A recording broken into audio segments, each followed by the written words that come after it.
వైవిధ్యమైన పాత్రలో భిన్నమైన కథలను సెలెక్ట్ చేసుకుంటూ ఫిల్మ్ ఇండస్ట్రీలో తనకంటూ ప్రత్యేక గుర్తింపు తెచ్చుకున్న నటుడు చియాన్ విక్రమ్. ఒక్క తమిళంలోనే కాదు, తెలుగులోనూ ఆయనకు అభిమానులు ఉన్నారు. ఆయన నటించిన ప్రతి సినిమా ఇక్కడ కూడా విడుదలవుతుంది. పాత్ర కోసం ఎంతటి కష్టానైనా భరిస్తారు అని చెప్పడానికి అపరిచితుడు చిత్రాలే ఉదాహరణ. ఒక స్టార్ హీరోగా ప్రేక్షకులకు తెలిసిన విక్రమ్ జీవితంలో ఎన్నో సవాళ్లను ఎదుర్కొన్నారు. 12 ఏళ్ల వయసులో జరిగిన ఓ ప్రమాదంలో తన కాళ్ళను తీసేసే పరిస్థితి వచ్చిందంటే నమ్ముతారా?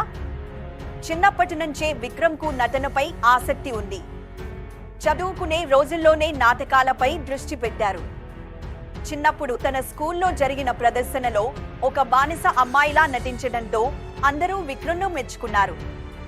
దీంతో ఆయనకు నటనపై మరింత ఆసక్తి పెరిగింది. తర్వాత కాలేజీలో కూడా ఒక నాటకంలో పాల్గొని బెస్ట్ యాక్టర్ అవార్డును గెలుచుకుని ఎంతో మంది ప్రశంసలు అందుకున్నారు. అయితే 12 ఏళ్ల వయసులో తన స్నేహితుడితో సరదాగా బైక్పై వెళుతుండగా ప్రమాదానికి గురయ్యారు. దీంతో విక్రమ్ కుడికాలికి తీవ్ర గాయమైంది. రోజులు గడుస్తున్నా గాయం నుంచి కోలుకోకపోవడంతో కాలిని తీసేస్తే మంచిదని వైద్యులు విక్రమ్ తల్లికి సలహా ఇచ్చారట. ఇది మాత్రమే కాదు, శరీరంపై ఎన్నో గాయాలయ్యాయి. కాలి లిగమెంట్లు దెబ్బతిన్నాయి. పలు చోట్ల ఎముకలు కూడా విరిగాయి.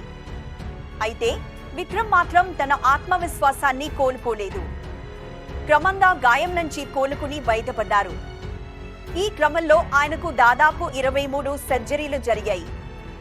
3 ఏళ్ల పాటు వీల్ చైర్ను ఆశ్రయించాల్సి వచ్చింది. నేను యాక్టర్ కావాలనుకున్నాను, అదే నన్ను ముందుకు నడిపించింది అని విక్రమ్ చెప్తుంటారు. 1990లో విడుదలైన ఎన్కాదల్ కన్మని చిత్రం విక్రమ్కు మంచి పేరు తెచ్చినా ఆ తర్వాత నటుడిగా నిలదొక్కుకోవడానికి చాలా సంవత్సరాలు పట్టింది. ఇన్ని ఇబ్బందులు ఎదురైనా నిరాశ చెందని వ్యక్తిత్వమే విక్రమ్ను జాతీయ ఉత్తమ నటుడిగా నిలబెట్టింది. ఈ వీడియో కనుక మీకు నచ్చినట్టు అయితే లైక్ చేసి షేర్ చేయండి. అలాగే మీ అభిప్రాయాలను కామెంట్ రూపంలో తెలియచేయండి. ఇలాంటి మరిన్ని వీడియోస్ కోసం మన ఛానల్ను సబ్స్క్రైబ్ చేయండి.